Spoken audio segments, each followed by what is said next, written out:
Hello everyone, welcome to our channel. दोस्तों, आज हम लोग अनुपात समानुपात का पार्ट 3 यानी कि सवाल नंबर 3 देखेंगे। ठीक है, मतलब एक तरीके से टाइप समझ लीजिए। यहाँ पर सवाल है a अनुपात b बराबर 3:5, b अनुपात c बराबर 2:7। ठीक है, यहाँ पर ये पूछा गया है कि a अनुपात b अनुपात c की वैल्यू क्या होगी। ठीक है, a की वैल्यू क्या होगी, b की वैल्यू क्या होगी, c की वैल्यू क्या होगी। ठीक है, बहुत ही सिंपल सवाल है, यहाँ पर सॉल्व आप लिख सकते हो। ठीक है, और यहाँ से शुरुआत करेंगे। सबसे पहले हम लोग देखेंगे a अनुपात b की जो वैल्यू है वो क्या है। a की वैल्यू 3 हो गई, b की वैल्यू 5 हो गई।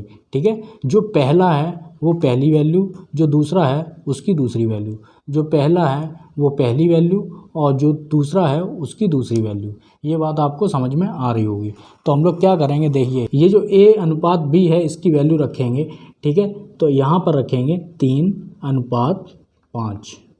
ठीक है, ये बात आपको समझ में आ रही होगी। अब इसी के नीचे b अनुपात c की वैल्यू रखेंगे। b की वैल्यू कितनी हो गई, 2 हो गई। ठीक है, यानी कि ये a था, ये b है। ठीक है, यहाँ पे आ जाएगा c। ठीक है, b के नीचे b की वैल्यू रखेंगे तो b की वैल्यू क्या हो गई, 2। ठीक है, तो b के नीचे यानी कि 5 के नीचे क्या आ जाएगा, 2 आ जाएगा। ये बात आपको समझ में आ रही होगी। ठीक है, अब c की वैल्यू कितनी है, 7 है। तो इसलिए हम लोग क्या करेंगे, c की वैल्यू जो है वो 7 रखेंगे इधर। ठीक है, अनुपात 7। ठीक है, अब हम लोगों के सामने क्या बचा है, ये बचा है कि यहाँ पे खाली है और यहाँ पे खाली है। ठीक है, तो यही वाली जो संख्या है इसको हम लोग उतार देंगे। ठीक है, जो बगल में है c को पूरा करने के लिए यहाँ पर b की वैल्यू यानी उतार देंगे ये 5 और यहाँ पर b की वैल्यू उतार देंगे a में 2। ठीक है, अब हम लोगों के सामने ये पूरा हो गया। अब इसको क्या करेंगे, इसको हम करेंगे गुणा।